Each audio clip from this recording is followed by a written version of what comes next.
Esta semana vamos a estudiar juntos el Evangelio de Jesucristo revelado a Juan. Digo que vamos a estudiar juntos porque todos aquellos que hemos enseñado en alguna oportunidad sabemos que el que más aprende es el que enseña. Vamos a pedirle al Espíritu Santo que nos revele a la persona de Jesucristo a través de este estudio, así como se lo reveló a Juan. Y aunque tristemente no nos va a dar tiempo de estudiar este evangelio a profundidad, cuando poco después de que yo me convertí nos reunimos con un grupo de hermanos una vez a la semana a estudiar este evangelio, y cuando finalmente lo terminamos nos dimos cuenta que habían pasado poco más de 3 años. 2 horas a la semana por 3 años. Y estoy seguro que apenas tocamos la superficie del evangelio, así es que es poco realmente lo que vamos a poder estudiar en estas 12 horas, en estos 4 días. No voy a repetir la mayor parte de las cosas que están en el libro. El doctor Bailey las explicó mucho mejor que lo que yo las puedo explicar, pero nos enfocaremos principalmente, si el Señor nos lo permite y si nos da tiempo, en 5 cosas. Primera, en el prólogo del libro. El capítulo 1 del Evangelio de Juan es un prólogo que nos da temas que no se ven en el resto del libro. Nos vamos a enfocar también, como dijo el pastor Kummerfeld, en los 7 yo soy de Cristo, y vamos a culminar nuestra sección de los 7 yo soy de Cristo con Jesús en el monte de Getsemaní diciendo yo soy, y siendo tan contundente al revelar que Él es el gran yo soy, que aquellos que llegaron a aprenderlo cayeron de espaldas en tierra. También vamos a hablar de las 7 señales antes de la crucifixión, que no son solo milagros, sino cada uno de ellos, además de ser un milagro, tiene una serie de enseñanzas profundas que van más allá de que Dios haya pasado sobre sus propias leyes naturales. Y esta sección la vamos a completar con la señal después de la resurrección, la pesca milagrosa. Y vamos a hablar también de cómo esa señal hasta cierto punto encapsula las otras 7. Vamos a hablar igualmente de los 7 grandes discursos públicos de Jesús, y vamos a tocar por un momento el discurso sacerdotal que toma varios capítulos del Evangelio de Juan, que es la suma, el capitel de los otros 7 discursos anteriores. Los 7 primeros fueron públicos, este fue en privado, fue con sus discípulos, pero es la culminación de los otros 7. Y finalmente vamos a estudiar el epílogo del libro, algunos puntos que están en el capítulo 20 y el capítulo 21. Si el Señor nos lo permite, vamos a concluir allí. En el año 2012, el pastor Oscar Rodríguez enseñó este curso de una manera totalmente diferente. Él habló acerca de Jesús caminando por el tabernáculo y viendo eso a través de todo el Evangelio de Juan, empezando por la puerta y terminando en el lugar santísimo. Aquellos que no hayan escuchado esa enseñanza, les recomiendo mucho. Vayan a la oficina y encarguen uno. Es extraordinario, es muy, muy, muy bueno. No voy a hablar de cosas desconocidas. No voy a hablar de revelaciones apocalípticas profundas. Tal vez lo que sí haga es hablar de cosas desde un punto de vista un poquito diferente. Perdón, solo voy a bajar un poquito esto. Así, sí. Quiero poder ver al hermano. Me sentía un poco incómodo teniéndolo del otro lado de la pantalla. Tal vez en algunos puntos ustedes van a decir, yo no había visto ese pasaje o ese versículo desde ese punto de vista, la verdad es que el Evangelio de Juan es tan rico y tiene tantos niveles y tiene tantas revelaciones que vamos a ver algunas que son un poco fuera de lo común, digámoslo así. Les pido especialmente a aquellos que no hayan leído este Evangelio varias veces en el transcurso de su vida cristiana, que lo lean durante esta semana. Cuando yo me convertí, lo primero que me recomendaron, cuando me entregaron la Biblia, fue lee el Evangelio de Juan 3 veces. Yo quería empezar por Apocalipsis. Y traté, y solo me dio un dolor de cabeza que duró 3 meses. Pero cuando hice caso y leí el Evangelio de Juan, y lo volví a leer, y lo volví a leer. Y la razón de la repetición es porque hay explicaciones de los símbolos que mencionaba y las señales externas que mencionaba el pastor Kummerfeld, que las explicaciones están, digamos, a mediados, casi a finales del libro, pero son mencionados en el capítulo 1. Por ejemplo, y lo vamos a ver dentro de un momento, Jesús a la mitad del Evangelio de Juan dice: yo soy la luz del mundo. Pero en el capítulo 1 se menciona la luz de los hombres. Y entonces alguien que no ha leído el Evangelio de Juan no entiende que de lo que está hablando en ese versículo Juan es de Jesús mismo. Por eso es importante leerlo, incluso varias veces, uno detrás de él. Se los recomiendo que durante esta semana lo lean en la medida de lo posible, por lo menos una vez. Quisiera poder tener un tiempo para preguntas y respuestas. Desafortunadamente, es tanto el material que va a ser imposible.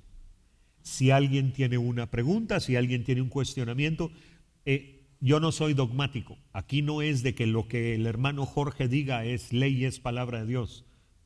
Si ustedes tienen alguna pregunta, si ustedes no están de acuerdo incluso, les agradecería que lo pongan por escrito y lo pasen allá a la oficina, y entonces me lo dan a mí al final de la noche y yo trato de incluirlo en lo que hablemos al día siguiente. Los alumnos del método acreditado, el mes entrante, si quieren una copia de mi presentación de PowerPoint, por favor traigan un USB y les damos una copia sin costo. Y se los doy hasta el mes entrante porque los temas de los que vamos a hablar son precisamente de los trabajos que tienen que hacer en el método acreditado, y no quiero hacer la tarea por ustedes, pero por si alguna vez les sirve la presentación para algo, con mucho gusto la comparto con ustedes. Quisiera empezar hablando de los discípulos de Jesús. Y es que alrededor de Jesús había una serie de círculos de personas. No todos sus discípulos tenían la misma cercanía. Y algo que vamos a estar repitiendo una y otra vez durante este estudio es: la relación es la que trae la unción. La relación es la que trae la revelación. La relación es la que trae la autoridad. Y por eso es que quise empezar con esto, porque vamos a ver cómo mientras más cercanos estaban al Señor, primero, eran menos. Y segundo, también la unción, el trato de Dios con ellos, la revelación era diferente. Y vamos a empezar con el primer grupo, los 70, los cuales los encontramos en Lucas capítulo 10, versículos del 1 al 12. Por cierto, antes que se me olvide, les voy a hacer una recomendación que va a sonar un poco anticuada. Pero dicen los expertos en educación de Inglaterra que uno retiene más si toma notas a mano que si toma notas en una computadora. Y la razón es la siguiente: cuando uno escribe con un lápiz o con un bolígrafo, uno es mucho más lento y puede tomar muchas menos notas, ¿correcto? Eso hace que nuestro cerebro tenga que estar involucrado y que tratemos de escribir solo lo más importante. En cambio, cuando uno puede escribir en un teclado a 60, 70, 90 palabras por minuto, uno puede escribir a veces más rápido de lo que el maestro puede hablar. Y eso hace que uno tome notas en automático. Entonces uno puede tomar notas excelentes, pero haber absorbido nada.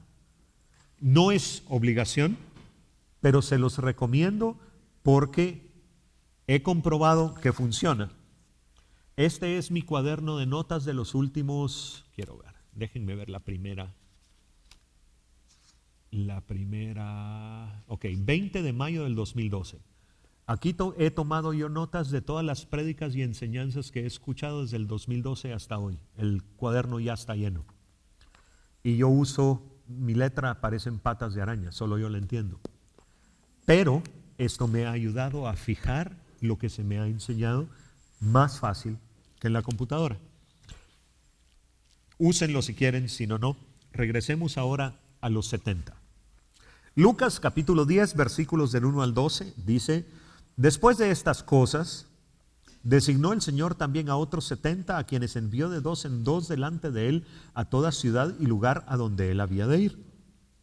Y les decía: la mies a la verdad es mucha, mas los obreros son pocos. Por tanto, rogad al Señor de la mies que envíe obreros a su mies. Id, he aquí yo os envío como corderos en medio de lobos. No llevéis bolsa, ni alforja, ni calzado, y a nadie saludéis por el camino. En cualquier casa donde entréis, primeramente decid: paz sea a esta casa. Y si hubiere allí algún hijo de paz, vuestra paz reposará sobre él, y si no, se volverá a vosotros. Y posad en aquella misma casa, comiendo y bebiendo lo que os den, porque el obrero es digno de su salario. No os paséis de casa en casa. En cualquier lugar donde entréis y os reciban, comed lo que os pongan delante. Y sanad a los enfermos que en ella haya, y decidles: se ha acercado a vosotros el reino de Dios. Mas en cualquier ciudad donde entréis y no os reciban, saliendo por sus calles, decid: aún el polvo de vuestra ciudad que se ha pegado a nuestros pies lo sacudimos contra vosotros. Pero esto sabed, que el reino de Dios se ha acercado a vosotros. Y os digo que en aquel día, el día del juicio, será más tolerable el castigo para Sodoma que para aquella ciudad. El grupo de los 70 fue llamado por el Señor después de llamar a los 12, pero era un grupo más amplio, era un grupo no tan cercano. Y siempre en los versículos siguientes del capítulo 10 de Lucas, Jesús les tiene que decir, los tiene que corregir, les tiene que decir que se estaban alegrando por la razón equivocada. En Lucas capítulo 10, versículos del 17 en adelante dice: volvieron los 70 con gozo, diciendo: Señor, aún los demonios se nos sujetan en tu nombre. Y esta es una gran enseñanza para nosotros hoy. Y estoy hablando entre ministros, líderes y personas que van a ministerio o a liderazgo. Y el Señor, miren lo que les dice. Y les dijo, y es interesante a quien menciona aquí: yo veía a Satanás caer del cielo como un rayo. ¿Y saben por qué lo menciona? Porque ellos estaban orgullosos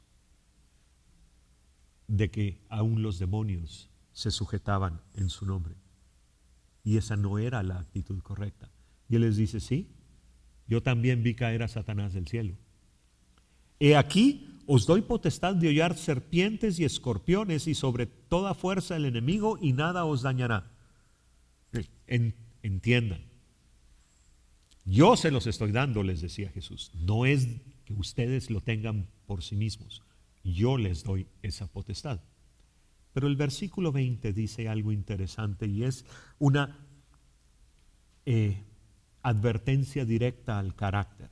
Pero no os regocijéis de que los espíritus se os sujetan, sino regocijaos de que vuestros nombres están escritos en los cielos. Una de las trampas en el reino que nos pone el enemigo es que nos alegramos por lo que hacemos, nos ufanamos de lo que hacemos y nos entra orgullo por lo que hacemos. Y se nos olvida que lo más importante es lo que somos.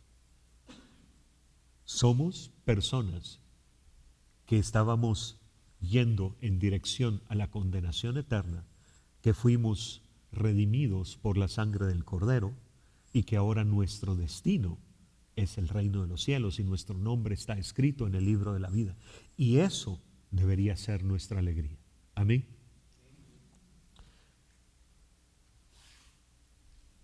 Los 12, un grupo más cercano al Señor, fueron comisionados para hacer básicamente lo mismo.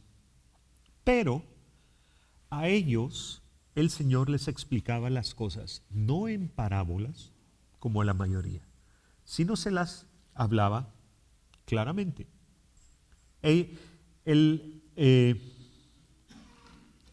Lucas capítulo 9 versículos del 1 al 6. Habiendo reunido a sus 12 discípulos, les dio poder y autoridad sobre todos los demonios y para sanar enfermedades, y los envió a predicar el reino de los cielos y a sanar a los enfermos. Y les dijo: no toméis nada para el camino, ni bordón, ni alforja, ni pan, ni dinero, ni llevéis 2 túnicas, y en cualquier casa donde entréis, quedad allí y de allí salid. Básicamente los envió a hacer lo mismo. Y donde quiera que no os recibieren, salid de aquella ciudad y sacudid el polvo de vuestros pies en testimonio contra ellos.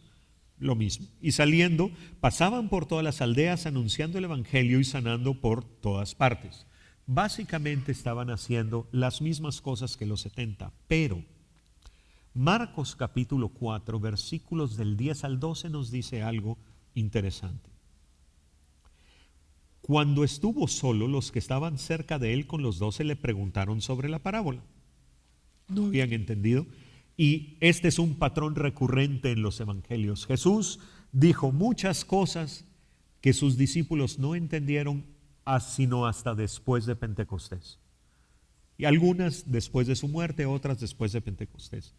Pero Marcos capítulo 4, versículos del 10 al 12 dice: cuando estuvo solo, los que estaban cerca de él con los 12 le preguntaron sobre la parábola y les dijo: a vosotros os es dado saber el misterio del reino de Dios, mas a los que están fuera por parábolas todas las cosas, para que viendo vean y no perciban, y oyendo oigan y no entiendan, para que no se conviertan y les sea perdonado los pecados. Aquí no estaban los 70.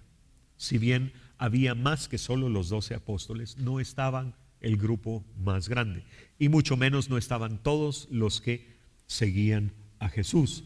Y aunque generalmente estos versículos los aplicamos a los no cristianos,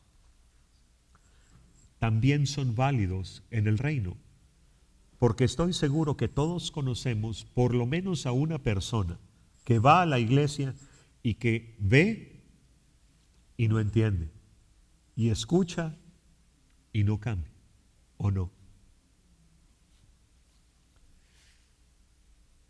El siguiente nivel, y lo vamos a ver un poco después, pero los quiero mencionar ahora porque voy a cambiar de slide, son Pedro, Santiago y Juan, más cercanos a Jesús que los otros 9 de los 12, y vamos a hablar de ellos más tarde. Y de ellos 3, Juan.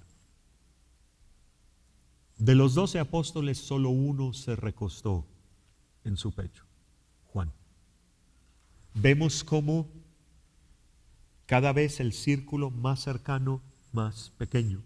Y si lo queremos comparar con el tabernáculo de Moisés, exactamente la misma cosa. Un atrio muy grande, un lugar santo más pequeño, un lugar santísimo todavía más pequeño. Y es que es una triste realidad del reino que son pocos los que están dispuestos a morir a sí mismos para acercarse al Señor. Y mientras más cercanía hay, menos cristianos hay allí. Es una triste realidad del reino. El Señor quisiera que todos fuéramos Juan en ese sentido, pero no todos queremos ser Juan. Esta slide nos presenta el Imperio Romano en el año 116 después de Cristo, menos de 100 años después de la crucifixión. Este es el punto máximo de extensión del imperio. Y en el año 70, el general Tito, futuro emperador Tito, destruyó Jerusalén y envió a los judíos, los dispersó por todo el imperio. Pero incluso antes de eso, los judíos habían sido dispersados una y otra vez. Primero porque el enemigo ha estado siempre en contra del pueblo de Israel, pero también porque entre un montón de pueblos politeístas paganos, el rendirle culto al único Dios verdadero es ser una brasa que ofende. Entonces fueron perseguidos, fueron matados y fueron dispersados por todo el imperio. Y Jesús le encargó a los 12 un trabajo importante. Jesús les dijo que los enviaba a las ovejas perdidas de la casa de Israel. Y cuando pensamos en eso, muchas veces pensamos, sí, por eso es que Jesús predicó en Jerusalén, y por eso es que Jesús predicó en Judea, y por eso es que fue a Samaria, y por eso es que fue a Galilea. No. En Jerusalén, Judea, Samaria y Galilea estaba la minoría de las ovejas perdidas de la casa de Israel, no la mayoría. Mateo capítulo 10, versículos del 5 al 7. A estos 12 envió Jesús y les dio instrucciones diciendo: por camino de gentiles no vayáis, y en ciudad de samaritanos no entréis, sino id antes a las ovejas perdidas de la casa de Israel, y yendo predicad diciendo: el reino de los cielos se ha acercado. Y es interesante, porque en este mapa vemos los lugares donde predicaron los apóstoles del Cordero. Lugares tan lejanos como la India o el imperio de los partos, por un lado, o España del otro. Y estamos hablando de un tiempo en el que no habían aviones, no habían trenes, no habían carros. Había 3 modos de viajar. En barco, si uno podía pagarse el pasaje; en burro, buey o caballo, si uno tenía el dinero; y si no, en sandalias. Y teniendo relativamente pocos recursos, porque en el reino al principio pocos eran los que tenían recursos, y incluso en el caso de Pablo, él se mantenía a sí mismo, él hacía tiendas, esparcieron las buenas nuevas a las ovejas perdidas de la casa de Israel, desde España hasta la India. Y uno dice, pero ¿por qué los judíos estaban tan repartidos? Además de las cosas que he mencionado, los judíos han mantenido una característica desde entonces hasta ahora: excelentes comerciantes. Y por eso es que estaban desde la India comprando especias hasta Portugal, porque ellos comerciaban y Dios desde siempre les ha dado bendición en el comercio. Todos los apóstoles, con excepción de uno, fueron martirizados para que se cumpliera lo que dice Mateo 16:25 con ellos: porque todo el que quiera salvar su vida la perderá, y todo el que pierda su vida por causa de mí la hallará. Y cuando Jesús fue prendido y fue flagelado y fue crucificado, de los 12 apóstoles, que ya solo quedaban 11 porque Judas se ahorcó, uno se atrevió a que no le importara y dijo: si me matan, me matan, y estaba a los pies de la cruz.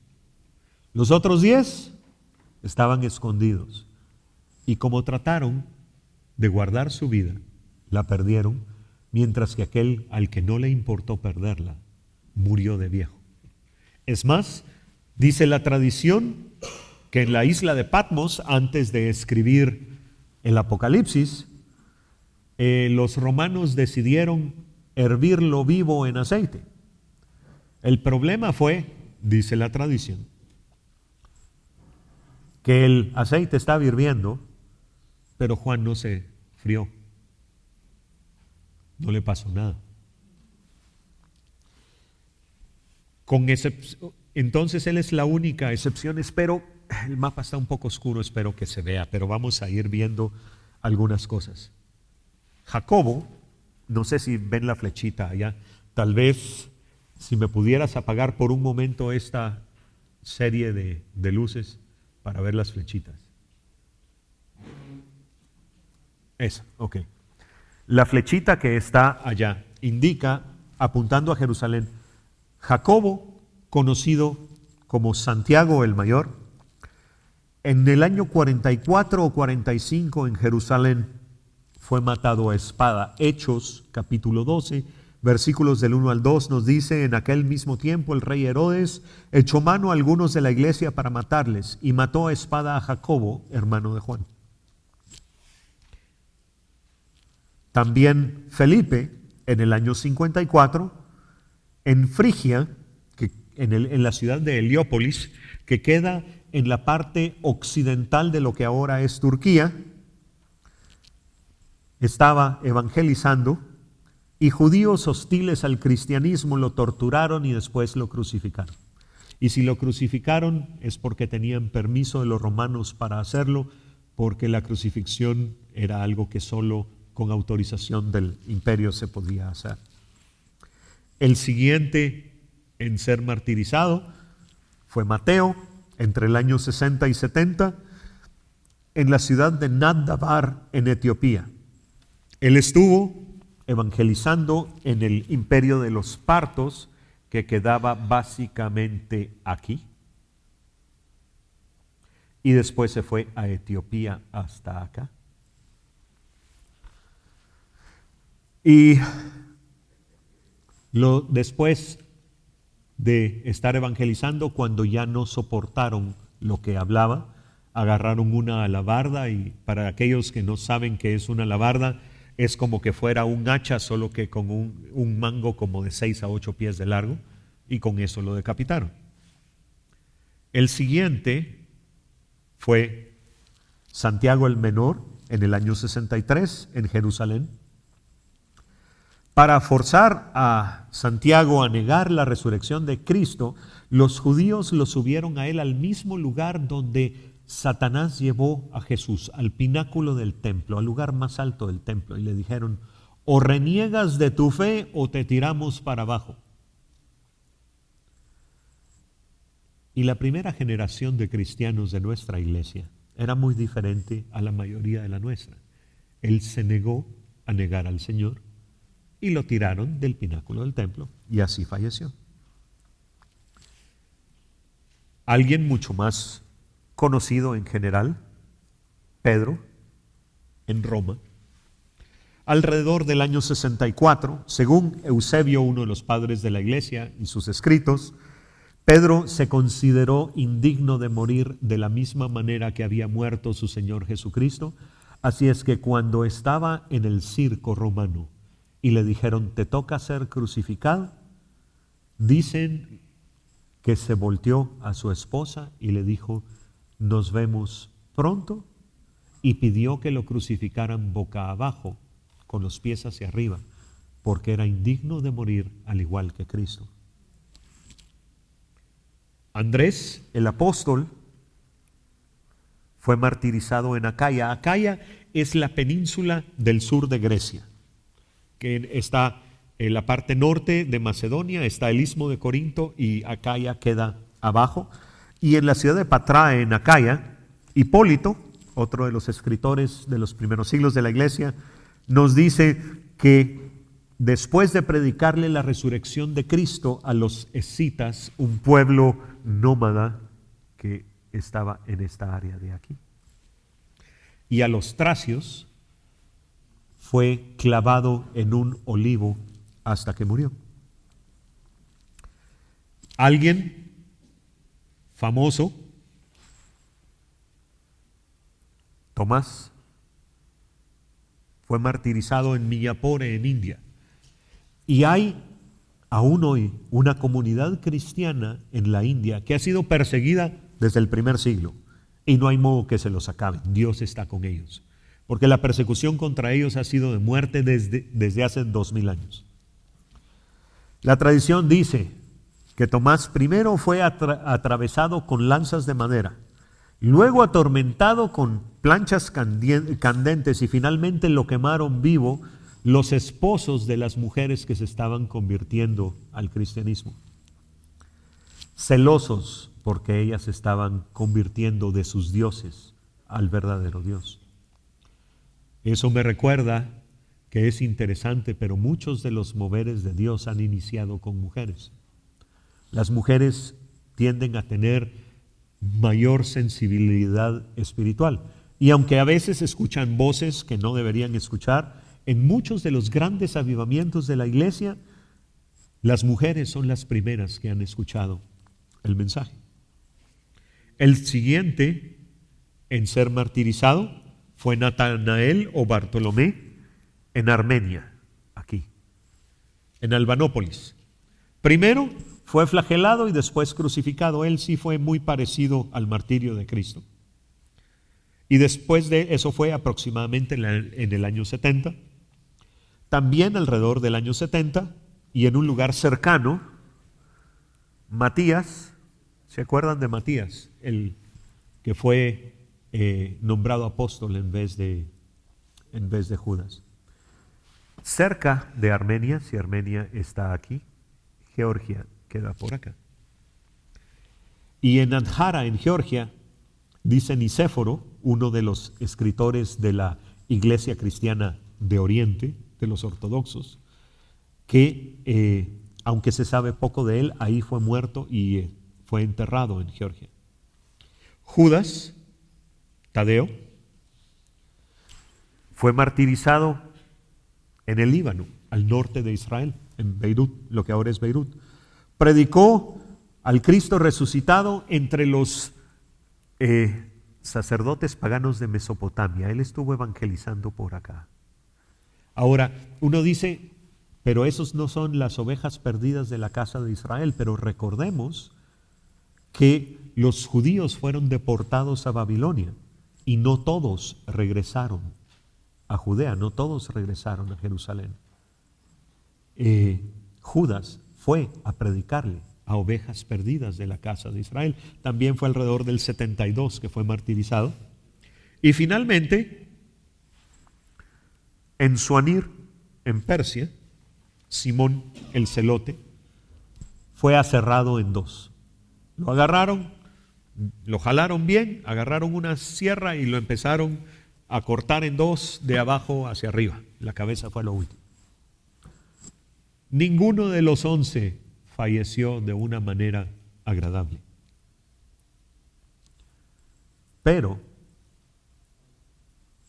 los nombres de ellos son grandes en el reino de los cielos. Amén.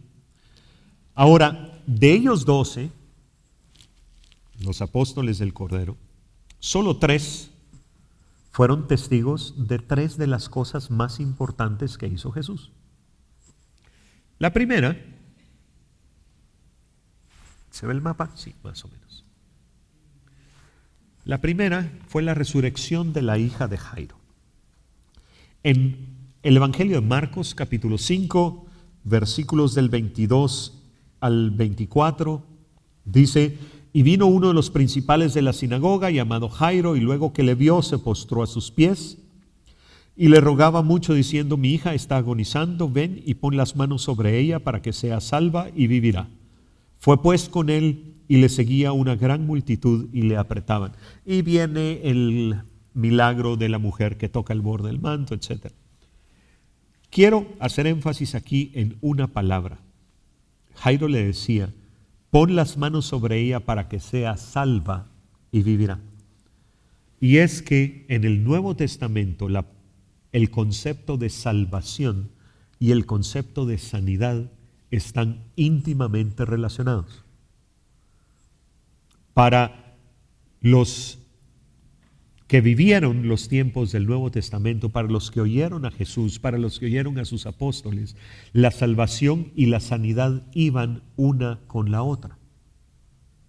Nosotros tendemos a pensar en ellos como cosas separadas, pero déjenme contarles algo. Cuando yo tenía unos 14, 15 años, me hicieron, como oirán, mi voz es muy nasal, me mantengo generalmente con una fuerte rinitis, me hicieron pruebas de alergias. Y yo tenía 26 de las 30 alergias más comunes en el ser humano. Eso fue a los 14, 15, por ahí.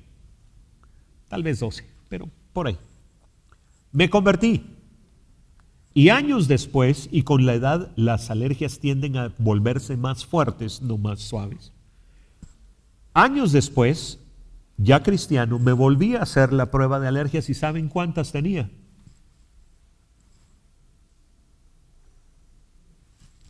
La salvación y la sanidad van una de la mano de la otra. Y las alergias que me quedaron son el ciprés, y en este país no me puedo huir de los cipreses, así es que es una alergia que me recuerda que Dios es Dios y yo no lo soy. Las cucarachas, que son mi alergia más fuerte, que creo que me van a perdonar si no toco una ni me acerco mucho. Y el pelo del perro, que no es tan... Y esa no me molesta tanto. Pero de 26 que tenía, me quedaron 3. Y por eso quería enfatizar, pon las manos sobre ella para que sea salva y vivirá. Tenía una enfermedad de muerte, pero Jairo sabía que si Jesús le ministraba salvación a su hija, no iba a ser solo salvación, también iba a ser sanidad. Amén.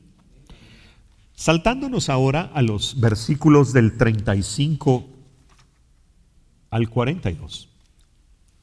Nos dice el capítulo 5 de Marcos: mientras él aún hablaba, vinieron de casa el principal de la sinagoga diciendo: tu hija ha muerto, ¿para qué molestas más al maestro? Pero Jesús, luego que oyó lo que se decía, dijo al principal de la sinagoga: no temas, cree solamente.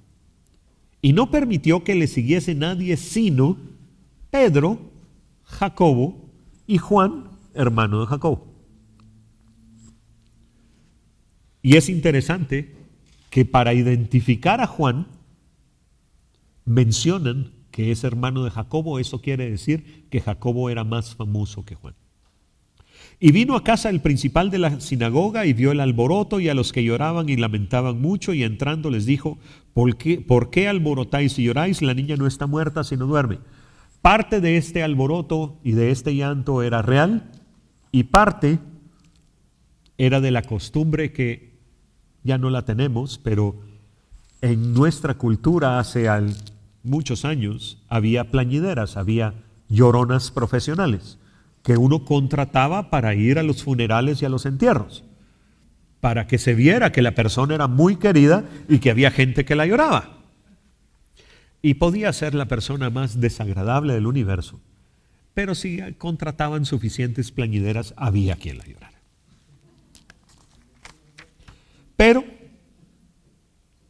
Jesús, versículo 39, dice: y entrando les dijo: ¿por qué alborotáis y lloráis?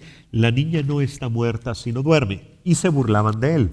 Mas él, echando fuera a todos, tomó al padre y a la madre de la niña y a los que estaban con él, y entró donde estaba la niña.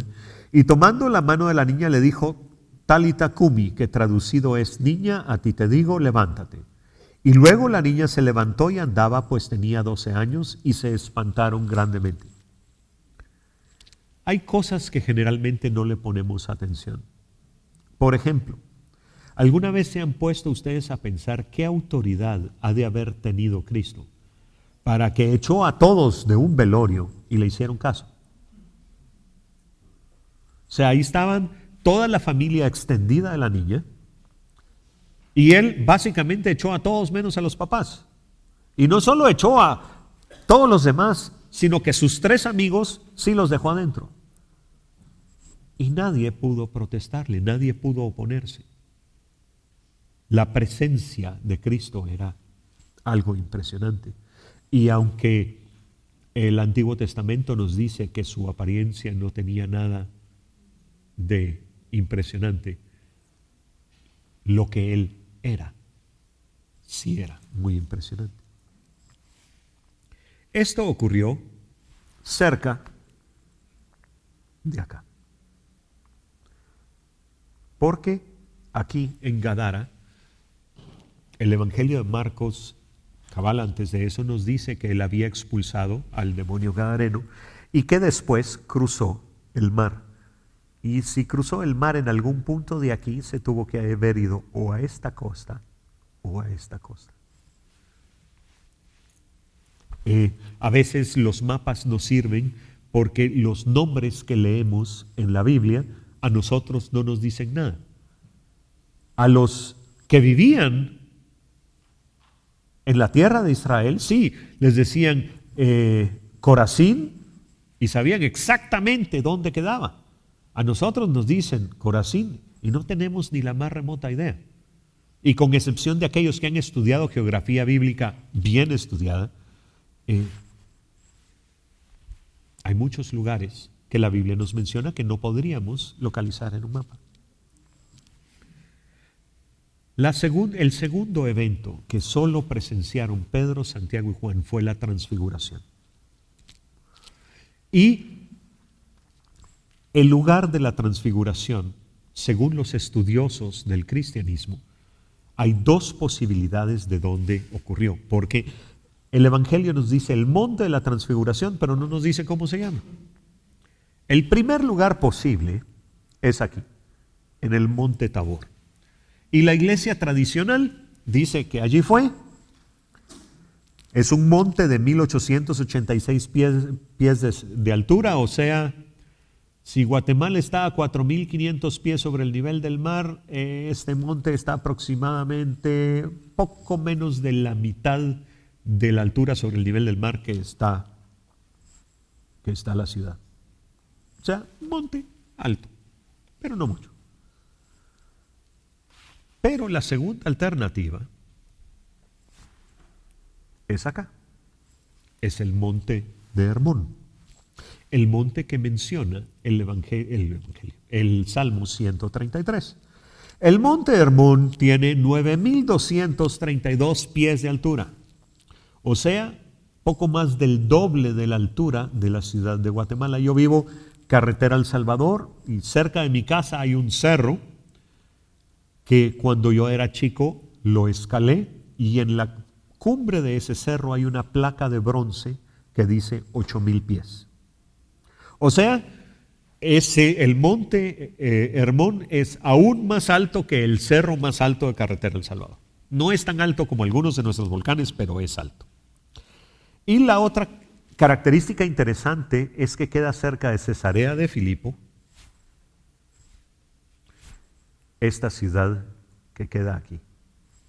Que si vemos dónde había estado Jesús antes de subir al monte de la transfiguración, algunas de las cosas ocurrieron ahí, entonces podría ser una alternativa más interesante.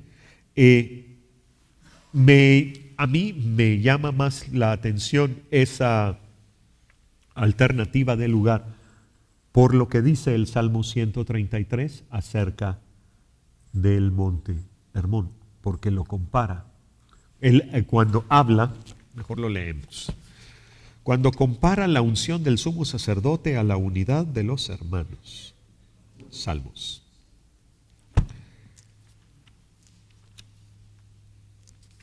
Y dice,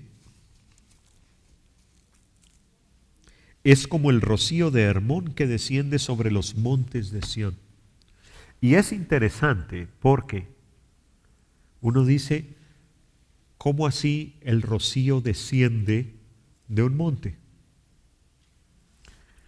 Ese es el monte Hermón. ¿Ven eso?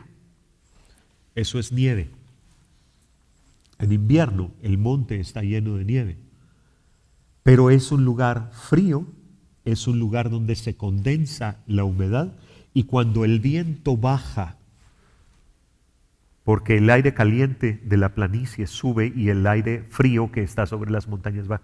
Cuando el viento baja sobre los montes estos que están aquí y acá y acá, lo que hace es depositar el rocío de la humedad que tenía arriba. Entonces, hay muchos de los teólogos actuales que creen que ese fue el lugar de la transfiguración. Mateo 17, versículos del 1 al 8. 6 días después, Jesús tomó a Pedro, a Jacobo y a Juan su hermano y los llevó aparte a un monte alto. Como ven, no dice cuál. Y se transfiguró delante de ellos y resplandeció su rostro como el sol y sus vestidos se hicieron blancos como la luz. Y he aquí, les aparecieron Moisés y Elías hablando con él. Entonces Pedro dijo a Jesús: Señor, bueno es para nosotros que estemos aquí. Si quieres, hagamos aquí 3 enramadas, una para ti, otra para Moisés y otra para Elías. Mientras él aún hablaba, una nube de luz los cubrió, y he aquí una voz desde la nube que decía: Este es mi Hijo amado, en quien tengo complacencia, a él oíd. Al oír esto, los discípulos se postraron sobre sus rostros y tuvieron gran temor. Entonces Jesús se acercó y los tocó y dijo: Levantaos y no temáis. Y alzando ellos los ojos, a nadie vieron sino a Jesús solo. Piensen en esto. Los 3 apóstoles aunque eran galileos, eran de religión judía. Y es más, Pedro, en Hechos de los Apóstoles, en cierto punto, declara que él nunca había comido algo impuro. ¿Recuerdan cuando va a la casa de Cornelio y en el camino tiene la visión del manto que baja del cielo con toda clase de animales? Piensen en estos judíos que trataban de agradar a Dios cumpliendo la ley. Y de repente se dan cuenta que al lado de su maestro están el mayor exponente de la ley, Moisés, y el mayor de los profetas, Elías. ¿Se imaginan lo que ha de haber sido para ellos? Entonces viene Pedro y dice: no, esto es fabuloso. En este lugar hay que quedarse. Y le dice: hagamos 3 enramadas. No podemos construirles una casa, pero nosotros podemos hacerles 3 champitas, una para cada uno de ustedes, y nos quedamos los 6 aquí, felices. Hasta que baja la gloria de Dios y el Padre mismo dice: Este es mi Hijo, a él oíd. Y ahí sí les dio miedo. Ahí sí les dio miedo. Escuchar la voz del Padre les dio miedo. Esa es la segunda cosa que solo experimentaron Pedro, Santiago y Juan. Y la tercera fue la oración en el Getsemaní. El Getsemaní, por supuesto, queda cerca de Jerusalén, acá. Marcos capítulo 14, versículos del 32 al 42. Vinieron pues a un lugar que se llama Getsemaní y dijo a sus discípulos: Sentaos aquí en tanto que yo oro. Y tomó consigo a Pedro, a Jacobo y a Juan y comenzó a entristecerse y a angustiarse. Y les dijo: Mi alma está muy triste hasta la muerte. Quedaos aquí y velad. A los otros 9 les dice: Ustedes quédense aquí, yo voy a orar. Pero a estos 3 les revela su corazón. Y les dice: mi alma está muy triste hasta la muerte. No se vayan a dormir. Versículo 35, yéndose un poco adelante, se postró en tierra y oró que si fuese posible pasase de él aquella hora. Y decía: Abba, Padre, todas las cosas son posibles para ti, aparta de mí esta copa, mas no lo que yo quiero, sino lo que tú.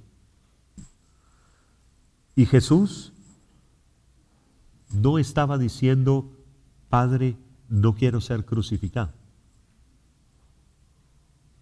Jesús estaba diciendo: Padre, no quiero hacerme maldición, porque yo siempre he sido uno contigo y no quiero que me voltees la espalda. que fue lo que ocurrió en la cruz. Y fue la razón por la cual Jesús gritó, Elí, Elí, lema sabactani, Dios mío, ¿por qué me has abandonado? Porque al estar colgado en el madero, Él se hizo maldición. Él se volvió el pecado de todos nosotros.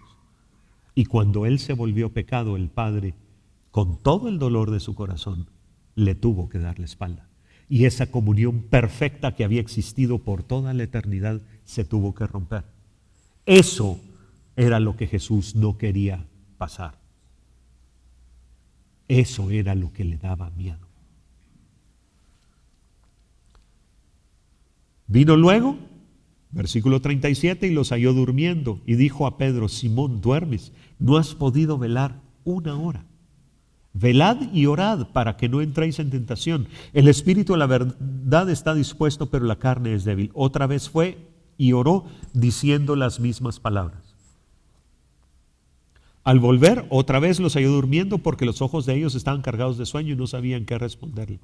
Vino la tercera vez y les dijo, dormid ya y descansad, basta. La hora ha venido, he aquí, el Hijo del Hombre es entregado en manos de los pecadores. Levantaos, vamos, he aquí se acerca el que me entrega. Solo ellos tres. Solo a ellos tres les mostró su corazón.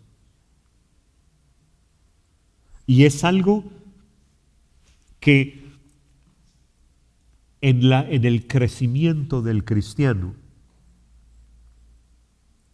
llega un momento en el que ocurre. Primero, uno se convierte y uno está, Señor, dame, dame, dame, y uno recibe de todo.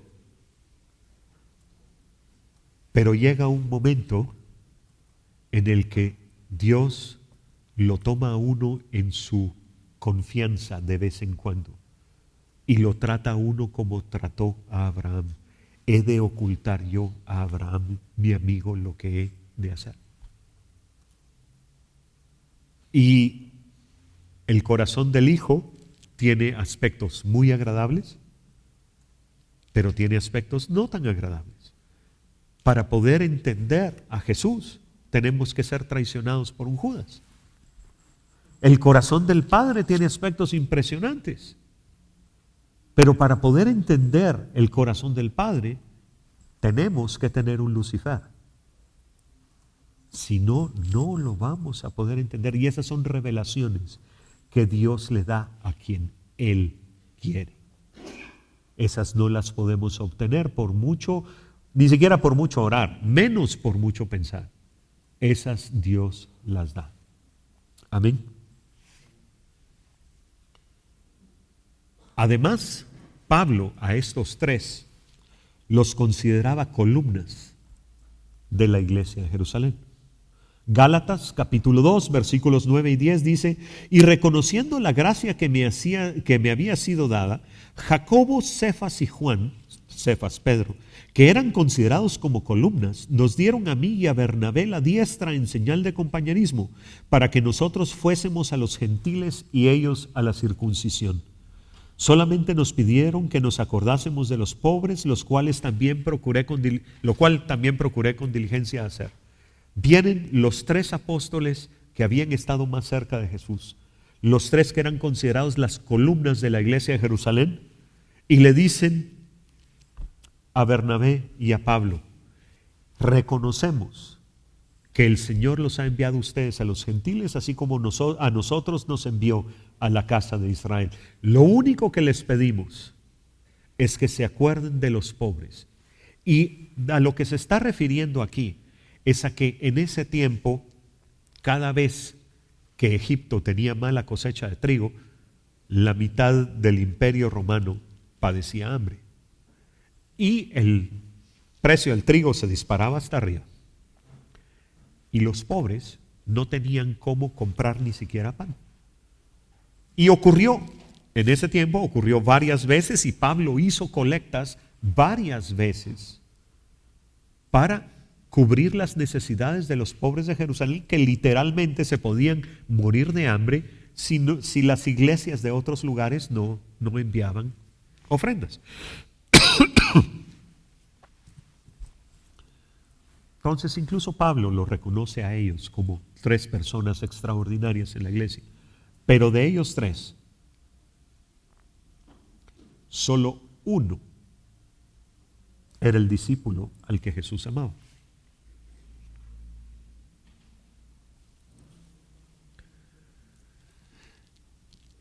Juan capítulo 13, versículo 23. Y uno de sus discípulos, al cual Jesús amaba, estaba recostado al lado de Jesús. Y esta expresión uno no la entiende porque nosotros para comer usamos mesa y sillas. Pero, y perdón, no traje una ilustración de esto porque no encontré la que estaba buscando. En tiempos del Imperio Romano, la costumbre en todo el imperio era cenar en lo que se llamaba un cenaculum, de ahí viene la palabra cenáculo, que era, si lo queremos ver así, un sofá grandote en forma de U, sobre el cual uno se recostaba apoyado en el brazo o el codo izquierdo.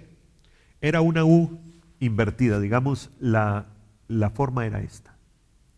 Entonces, si esta era la U, en esta parte de aquí estaba el invitado más importante y los que habían llegado con él.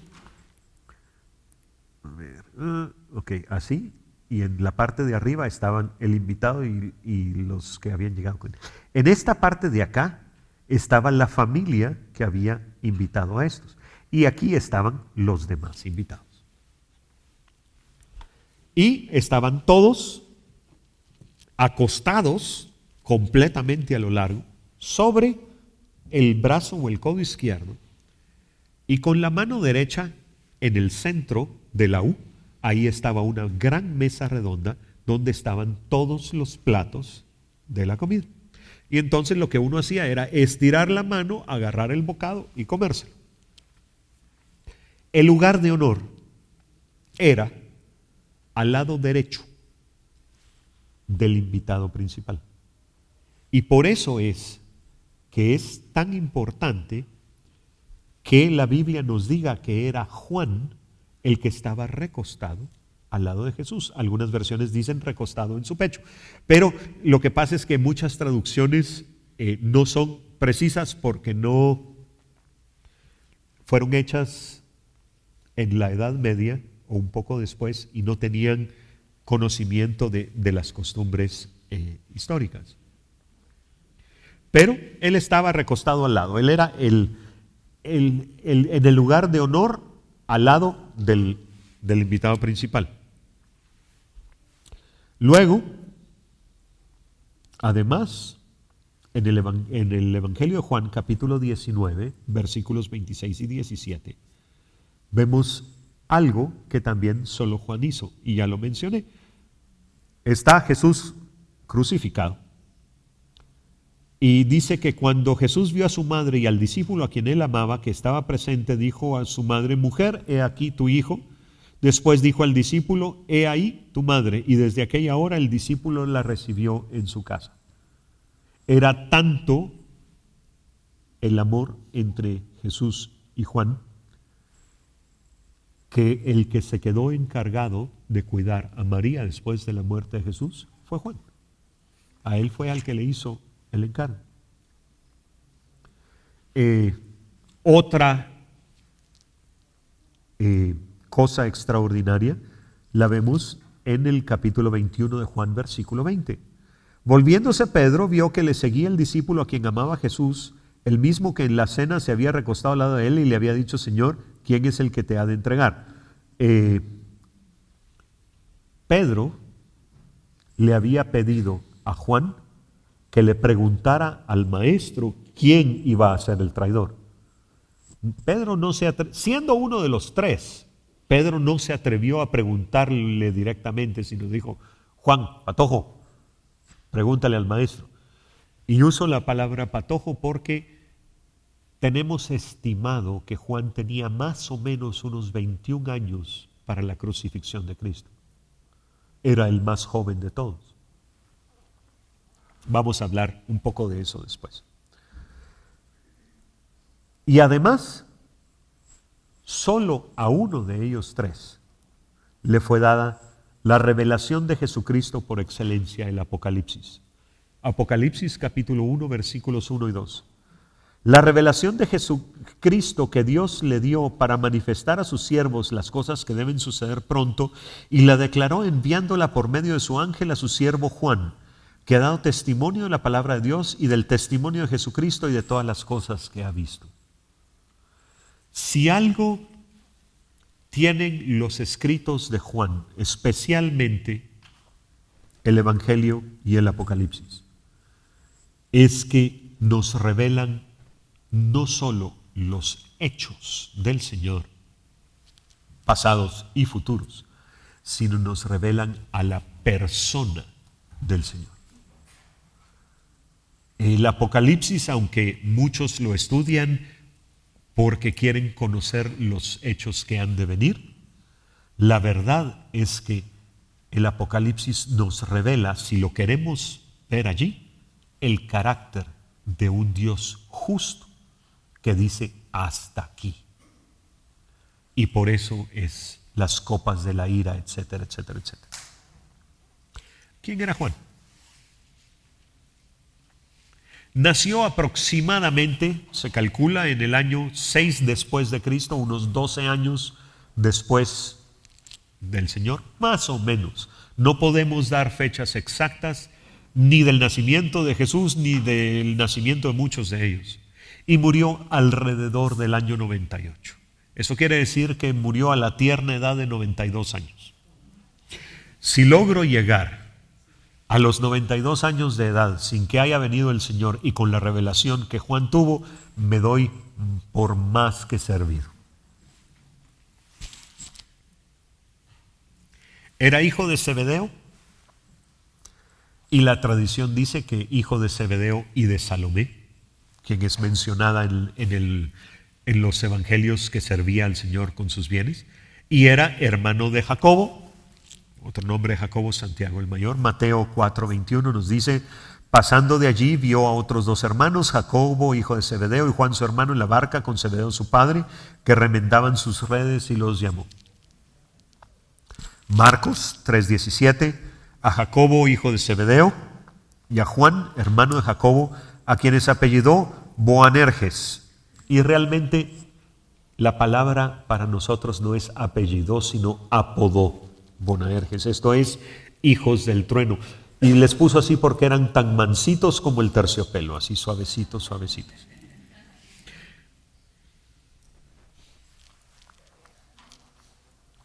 Antes de ver esto, hablemos un poco de Santiago y Juan. Lucas 9:54. Viendo esto, sus discípulos Jacobo y Juan dijeron: Señor, ¿quieres que mandemos que descienda fuego del cielo como hizo Elías y los consuma? Como acabo de mencionar, suavecito, suavecito, como el terciopelo, ¿no? Miren estos dos. Estaban seguros que por ser discípulos de Jesús, este pueblo que no había querido escuchar la verdad, si pedían que cayera fuego del cielo, iba a caer y los iba a matar. Y probablemente hubiera ocurrido. Pero Jacobo y Juan, o Santiago y Juan, como les querramos decir, no entendían el corazón de su Señor. No entendían el corazón de su Maestro. Si algo nos muestra el Evangelio y la Biblia completa incluso, es que Dios no quiere que se pierda nadie, sino que todos procedamos al arrepentimiento. Amén. Mandar al infierno a un pueblo completo porque uno pide que caiga fuego del cielo y los consuma y se mueren todos sin haberse convertido, no era algo que iba conforme al corazón del Señor. No era cuestión de poder, era cuestión del amor de Dios. Jacobo y Juan también le pidieron al Señor algo que no era para ellos. Marcos capítulo 10, versículos del 35 al 40. Entonces Jacobo y Juan, hijos de Zebedeo, se le acercaron diciendo: Maestro, querríamos que nos hagas lo que pidiéramos. O sea, Señor, te vamos a pedir algo, pero te vamos a pedir que digas que sí antes de decirte qué es. Puro niño de 7 años que va a pedir algo extraordinario que no conviene. Él les dijo: ¿qué queréis que os haga? Ellos le dijeron: concédenos que en tu gloria nos sentemos uno a tu derecha y el otro a tu izquierda. Y aquí hay algo que porque no vivimos en esa cultura muchas veces no entendemos. El rey podía tener muchos consejeros, pero los dos más cercanos eran los que se sentaban o se paraban a su derecha y a su izquierda. ¿Por qué? Porque estaban todos los demás hablando, pero los que tenían el oído del rey eran estos dos. Se podían acercar y murmurarle al oído: sí, mi señor, pero cuidado con tal cosa. O el del otro lado: sí, mi señor, pero acuérdate que tal otra. Ellos no necesitaban gritar. Ellos tenían la cercanía. Y esa es la posición que Santiago y Juan le estaban pidiendo a Jesús. Señor, queremos ser tu ministro de la mano derecha y tu ministro de la mano izquierda por toda la eternidad. Solo eso. Entonces Jesús les dijo: no sabéis lo que pedís. ¿Podéis beber el vaso que yo bebo o ser bautizados con el bautismo con el que yo soy bautizado? Y ellos no sabían lo que él les estaba diciendo, pero les decía: ¿acaso pueden ustedes pasar por lo que yo voy a pasar? Ellos le dijeron: podemos. No sabían lo que estaban diciendo. Jesús les dijo: la verdad, del vaso que yo bebo beberéis, y con el bautismo que yo soy bautizado seréis bautizados. Y efectivamente Santiago pasó por todo eso, y Juan, aunque murió de viejo, fue perseguido, fue exiliado, fue encarcelado, etcétera, etcétera, etcétera. Versículo 40. Pero el sentaros a mi derecha y a mi izquierda no es mío darlo, sino aquellos para quienes está preparado. No era para ellos dos, era para dos personas específicas. En realidad sí, fueron perseguidos. Jacobo fue martirizado. Y ya leímos Hechos 12, versículos 1 y 2, cuando hablamos del martirio de los apóstoles, que Jacobo fue muerto a espada. Pero ninguno de los dos fue crucificado con Jesús. No fueron, en su muerte no fueron el hombre de la derecha y el hombre de la izquierda. Fueron dos malhechores. Lucas 23, 33. Y cuando llegaron al lugar llamado La Calavera, le crucificaron allí y a los malhechores, uno a la derecha y el otro a la izquierda. Ahora igualmente en su reino, ninguno de los dos se sentará a la derecha y a la izquierda de Jesús. Marcos 10:40, lo que ellos pidieron. Si entendemos bien la Biblia, esos lugares de honor están reservados a los dos testigos. Apocalipsis 11 del 3 al 4. Y daré a mis dos testigos que profeticen por 1260 días, 3 años y medio, vestidos de cilicio. Estos testigos serán los dos olivos y los dos candeleros que están en pie delante del Dios de la tierra. Y las señales que realizarán nos llevan a pensar quiénes son. Versículos 5 y 6 de Apocalipsis 11. Si alguno quiere dañarlos, sale fuego de la boca de ellos y devora a sus enemigos. Y si alguno quiere hacerles daño, debe morir él de la misma manera. Estos tienen poder para cerrar el cielo a fin de que no llueven los días de su profecía, y tienen poder sobre las aguas para convertirlas en sangre y para herir la tierra con toda plaga cuantas veces quieran. Pregunta: ¿qué dos personas nos dice la Biblia? Una que cerró los cielos para que no lloviera durante 7 años, y la otra que convirtió las aguas en sangre. Moisés y Elías. Si entendemos bien la Biblia, Santiago y Juan estaban pidiendo para sí mismos un privilegio que está reservado para dos que se lo ganaron a pulso, para Moisés y para Elías, los dos testigos. Sin embargo, a pesar de que de joven fue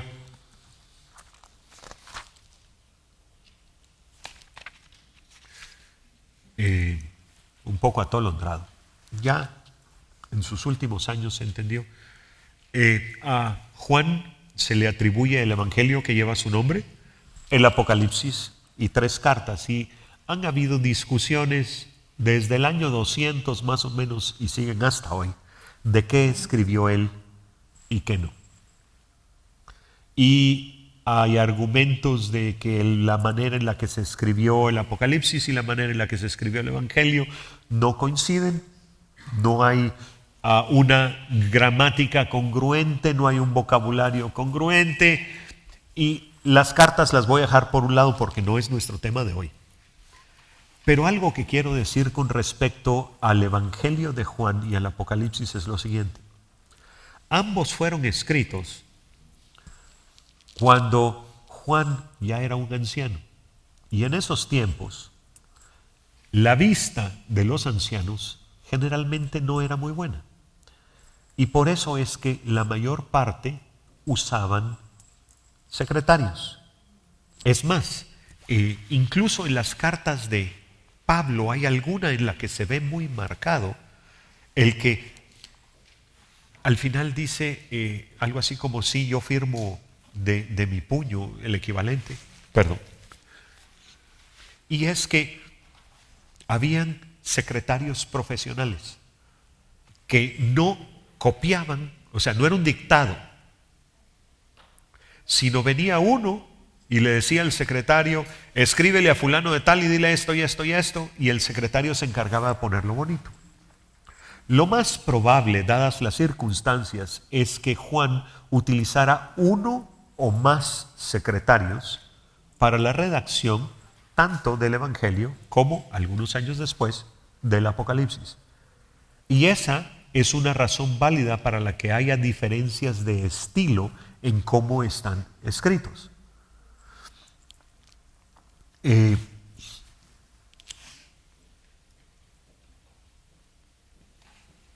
Como decía, en su vejez, Juan entendió. Y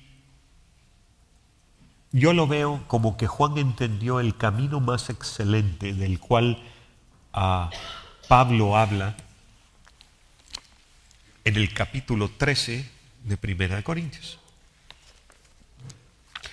Y aunque estoy seguro que todos lo hemos leído muchas veces, lo quiero repetir porque no está de más. Si yo hablara lenguas humanas y angélicas, pero no tengo amor, he llegado a ser como metal que resuena o címbalo que retiñe. Y si tuviera el don de profecía y entendiera todos los misterios y todo conocimiento, y si tuviera toda la fe como para trasladar montañas, pero no tengo amor, nada soy. Y si diera todos mis bienes para dar de comer a los pobres, y si entregara mi cuerpo para ser quemado, pero no tengo amor, de nada me aprovecha. Y de ahí viene lo que yo llamo el espejo de los versículos 4 al 7, que el mejor modo de leerlo es: Jorge es paciente, Jorge es bondadoso, Jorge no tiene envidia, Jorge no es jactancioso, Jorge no es arrogante. Y la última vez que puse mi nombre en cada una de esas cositas y pregunté si era verdadero o falso, mis hermanos, perdí el examen. Es un buen ejercicio. Les recomiendo que lo hagan. Juan llegó a entender que eso era lo más importante. Primera de Juan, capítulo 4, versículos del 7 al 8, o del 7 al 11 incluso. Amados, amémonos unos a otros porque el amor es de Dios. Todo aquel que ama es nacido de Dios y conoce a Dios. El que no ama no ha conocido a Dios porque Dios es amor. En esto se mostró el amor de Dios para con nosotros, en que Dios envió a su Hijo unigénito al mundo para que vivamos por Él. En esto consiste el amor, no en que nosotros hayamos amado a Dios, sino en que Él nos amó a nosotros y envió a su Hijo en propiciación por nuestros pecados. Amados, si Dios nos ha amado así, debemos también nosotros amarnos unos a otros. Juan entendió. Juan entendió que no se trataba de pedir que cayera fuego del cielo. Juan entendió que la vida del cristiano tiene que ser un reflejo de que Dios nos amó primero y entregó la vida de su Hijo por nosotros. En eso se resume el cristianismo. Dios nos ama, Cristo muere por nosotros, nos ofrece la salvación y la pregunta es, ¿vamos a aceptar esa salvación y como consecuencia de esa salvación vamos a reflejar el amor de Dios o vamos a rechazar esa grande salvación y nos vamos a condenación eterna? Es el resumen de la vida del hombre.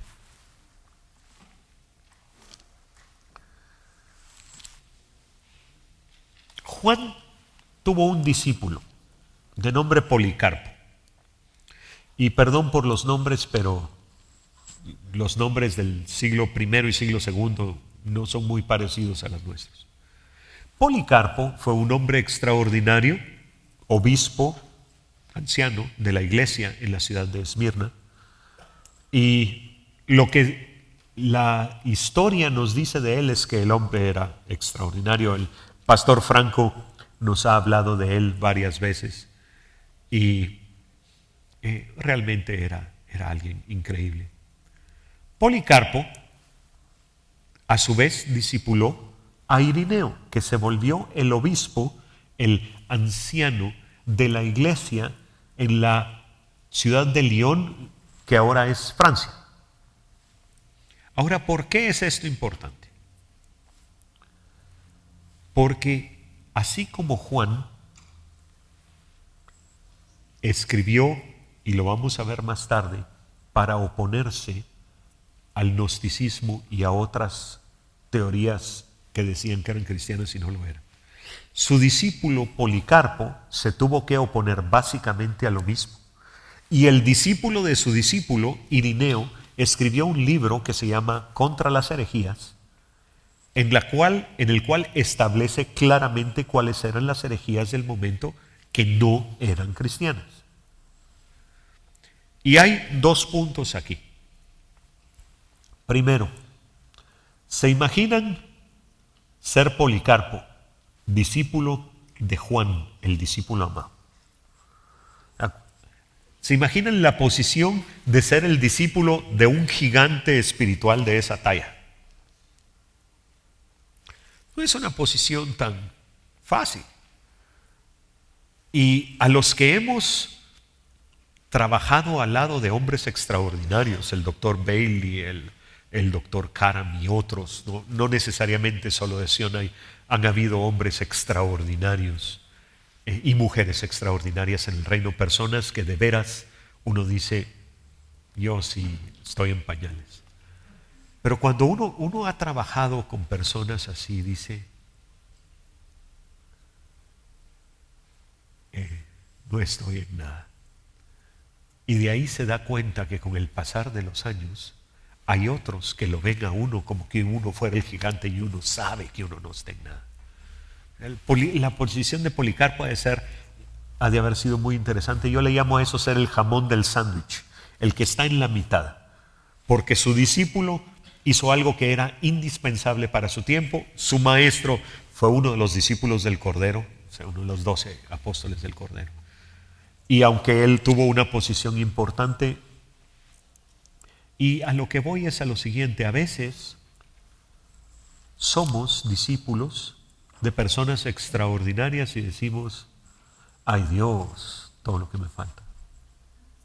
Yo sí no doy una.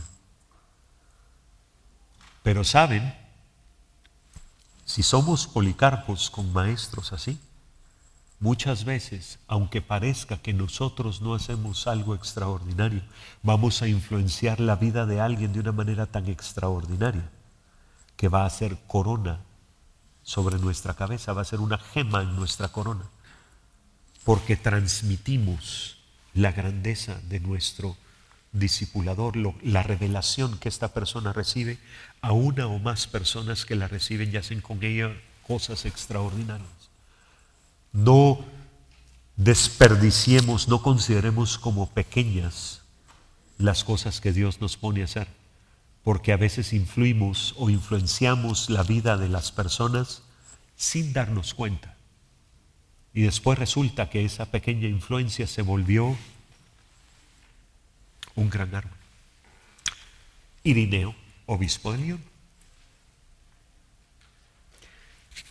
¿Qué más sabemos de Juan? Como leímos, su empleo secular antes de ser discípulo del Señor era pescador. Marcos 1 del 16 al 20. Andando junto al mar de Galilea, vio a Simón y a Andrés su hermano que echaban la red en el mar porque eran pescadores, y les dijo Jesús: venid en pos de mí y haré que seáis pescadores de hombres. Y dejando luego sus redes le siguieron. Pasando de allí un poco más adelante, vio a Jacobo, hijo de Zebedeo, y a Juan su hermano, también ellos en la barca que remendaban las redes, y luego los llamó, y dejando a su padre Zebedeo en la barca con los jornaleros, le siguieron. Aquí vemos varias cosas interesantes. Primero, Jacobo y Juan eran los hijos del patrón. Trabajaban en la empresa familiar del papá, pero ellos no eran los jornaleros de la barca, ellos eran los hijos del patrón. Ahora, estaban trabajando, y en esta ciudad, como no vivimos pegados al mar, el remendar redes no nos suena tan importante. Pero en las ciudades y pueblos costeros donde hay mucha pesca, sea temprano en la mañana o tarde en la tarde, y generalmente es tarde en la tarde, siempre el pescador revisa la red y la remienda para que no se le escapen los peces cuando la vuelva a echar al mar. Porque si no, por el hoyo se... Y así como fue en lo natural al principio de la vida de Juan, así fue al final de su vida en lo espiritual. Su oficio al final de su vida fue remendar la red de la iglesia para que no se escaparan los peces. Fue hablar en contra del gnosticismo y de otras teorías raras para que los cristianos que se estaban convirtiendo no se salieran de la red de la salvación, si lo queremos ver así, por estar siguiendo pensamientos equivocados. Muchas veces, cuando somos llamados por el Señor y tenemos al principio de nuestra vida una tarea secular, en algún momento de nuestra vida eso se vuelve nuestra tarea, pero en lo espiritual.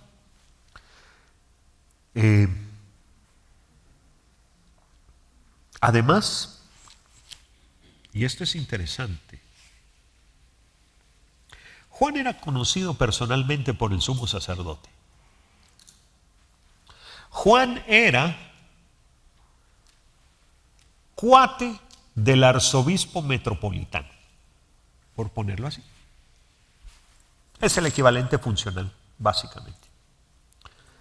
Tanto así que en Juan capítulo 18, versículos 15 y 16, cuando Jesús fue prendido, nos dice: y seguían a Jesús, Simón, Pedro y otro discípulo. Y este discípulo era conocido del sumo sacerdote y entró con Jesús al patio del sumo sacerdote. Lo dejaron entrar a su casa, sabiendo que era de los discípulos de Jesús, porque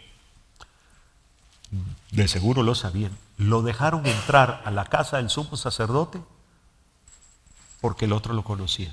Versículo 16, mas Pedro estaba fuera a la puerta, salió pues el discípulo que era conocido del sumo sacerdote y habló a la portera e hizo entrar a Pedro. No solo podía entrar, sino que llegó y le dijo: doñita, ¿sabe qué? Déjelo pasar, viene conmigo.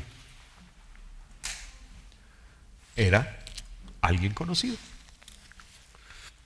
Fue testigo de la resurrección, de la crucifixión de Jesús. Ya hablamos que Jesús le dice a él: hijo, ahí está tu madre, y le dice a María: madre, ahí está su hijo. También fue uno de los primeros en ver al Cristo resucitado, Juan capítulo 20, versículos 19 al 20. Cuando llegó la noche de aquel mismo día, el primero de la semana, estando las puertas cerradas en el lugar donde los discípulos estaban reunidos por miedo de los judíos, vino Jesús y puesto en medio les dijo: pasa a vosotros. Y cuando les hubo dicho esto, les mostró las manos y el costado, y los discípulos se regocijaron viendo al Señor. Otra cosa que podemos ver es que a pesar de que eran de edades muy diferentes, había acuerdo, había armonía entre Pedro y Juan. Hechos capítulo 3, versículo 1. Pedro y Juan subían juntos al templo a la hora novena, la de la oración. Hechos, capítulo 4, versículo 13. Entonces, viendo el denuedo de Pedro y de Juan, y sabiendo que eran hombres sin letras y del vulgo, se maravillaban y les reconocían que habían estado con Jesús. Se llevaban bien, trabajaban bien, a pesar de ser diferentes. Y deberíamos aprender de estos dos hombres. Pedro, su ministerio explotó relativamente rápido. Juan, su ministerio se tardó un poco más. Y no por eso se llevaban mal. Una de las cosas que no hemos podido entender bien en el reino, especialmente en el siglo XXI, es que no importa que Dios nos tenga en lugares diferentes o nos tenga haciendo cosas diferentes. Tenemos que ser uno, como Él y el Padre son uno. Amén.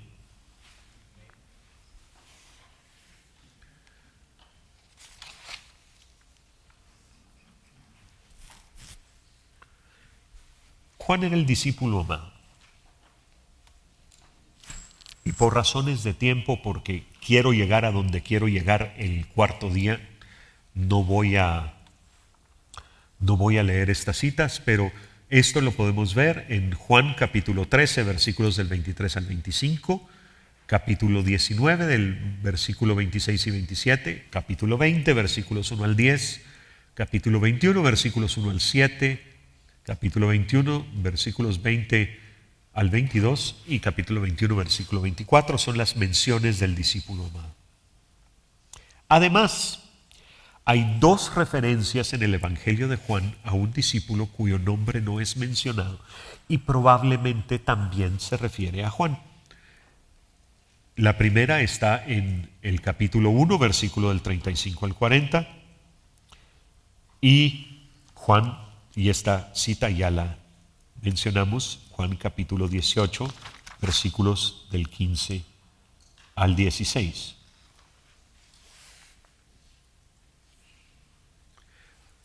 Vuelvo a mencionar esto. Juan recibió revelación porque buscó la relación. Muchas veces se nos olvida este principio y queremos la revelación sin tener la relación. Cuando yo me convertí quería entender el Apocalipsis y lo único que me saqué fue un gran dolor de cabeza. Y 28 años después medio entiendo el capítulo 12 y medio. No estoy seguro de algunas cosas todavía. Y el resto declaro tranquilamente que no entiendo mucho. No he recibido revelación de eso. Lo importante es la relación. Juan tuvo influencia porque buscó la relación. Queremos tener influencia, queremos ser relevantes. No se trata de buscar estar a los ojos de los hombres. Se trata de estar en la presencia de Dios. Y Juan tuvo posición porque buscó la relación. Y muchas personas, tristemente, muchos ministros hoy en día buscan la posición sin tener la relación que es necesaria para sustentar la posición. Hay posiciones muy atacadas, hay posiciones con muchas tentaciones. Y si uno no tiene la relación suficiente con Dios, uno puede ser destruido por esas posiciones. La relación es lo que debemos buscar. El Evangelio de Juan fue escrito entre el año 85 y el 90 después de Cristo, y Victorino de Petovio e Irineo de León, y Irineo es una fuente, aunque no es una fuente primaria, es bastante confiable porque es discípulo de un discípulo de Juan. Ambos decían que los obispos de las iglesias de Asia Menor, de Turquía, le pidieron a Juan en su vejez que escribiera el Evangelio como respuesta contra lo enseñado por Cerinto, con C, C-E-R-I-N-T-O, los ebionitas y otros grupos herejes que ya se habían levantado. No habían pasado ni siquiera 100 años después de la muerte de Cristo y las herejías ya eran abundantes. Y Los escritos de Juan se oponen, y es claro verlo, al pensamiento de los gnósticos y de otros grupos similares.